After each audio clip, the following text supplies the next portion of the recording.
Yes, aujourd'hui je te présente ma préférée, la Sony A7 IV, une caméra que j'utilise depuis un an maintenant. Je vais vous expliquer pourquoi, selon moi, c'est l'équilibre parfait pour quelqu'un qui veut faire de la photo et de la vidéo. On regarde ça maintenant.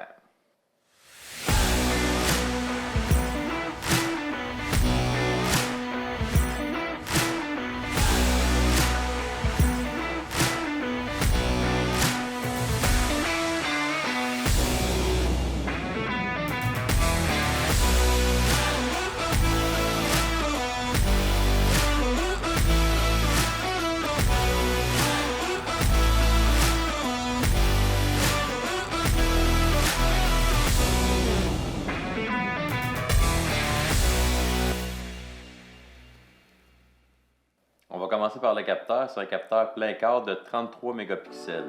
La version antérieure, la Sony A7 III, avait seulement 24 mégapixels. Avec 33 mégapixels, là, on a beaucoup de marge de manœuvre pour zoomer dans l'image et faire des agrandissements. Elle dispose aussi du suivi de Focus Eye Tracking. Ça, c'est un suivi du focus sur les yeux. On peut même le régler sur les oiseaux, les animaux ou les humains. Donc, quand vient le temps de prendre une photo rapidement, le focus est presque instantané. C'est parfait. En vidéo, c'est un capteur qui performe extrêmement bien dans les basses lumières. On peut filmer et on n'a pas de problème avec nos ISO. L'image reste nette. C'est impressionnant pour une caméra de 33 mégapixels. Elle peut également filmer en 4K jusqu'à 60 images par seconde. Donc pour faire des ralentis en haute définition, c'est fantastique. Et aussi en 1080p, on peut filmer en 120 images secondes pour faire des super ralentis. La A7 IV a une bague de sélecteur de mode, soit photo, vidéo ou ralenti. C'est très pratique quand on veut passer d'un mode à l'autre parce qu'on peut enregistrer nos préférences. On peut avoir jusqu'à 3 préférences enregistrées en vidéo et 3 préférences enregistrées à photo. On peut basculer d'un mode à l'autre rapidement, avoir nos settings préenregistrés et être prêt à shooter. Quelques petits trucs intéressants, elle a un protecteur de capteur, un rideau qui se ferme lorsqu'on veut changer la lentille et lorsqu'on éteint la caméra aussi.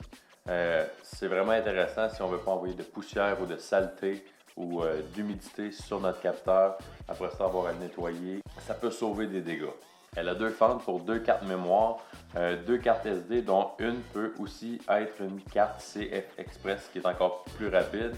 Mais pour les besoins, je crois que on est mieux avec une bonne carte SD. Qu'est-ce qui est intéressant, c'est que dans la caméra, on peut régler ça.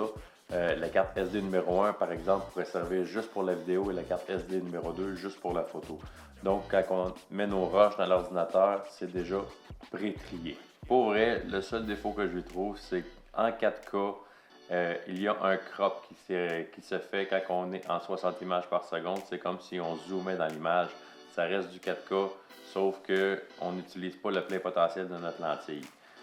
Et puis, si on filme en 4K trop longtemps, on peut avoir des problèmes. C'est pas tout le monde qui a eu les problèmes, mais moi, je l'ai expérimenté. Et puis, même lorsqu'on met les réglages pour haute température dans la caméra, il y a un mode pour ça. J'ai expérimenté et j'ai eu des moments où la caméra a chauffé. Un truc pour remédier à ça, c'est simplement d'ouvrir toutes les portes de la caméra. La porte des cartes mémoire, la porte de la batterie et même déplier l'écran. Comme ça, la caméra est plus ventilée et va évacuer sa chaleur. Et en essayant ça, j'ai pas eu de problème. Mais c'est pas pratique pour à main levée. On s'entend que ça fonctionne presque juste sur un trépied et avoir toutes les portes ouvertes. Pour conclure, je pense que c'est la parfaite caméra pour quelqu'un qui veut faire un peu de tout en haute qualité. Et j'ai quand même hâte de savoir qu'est-ce que Sony va nous réserver pour la A7 V. Ciao!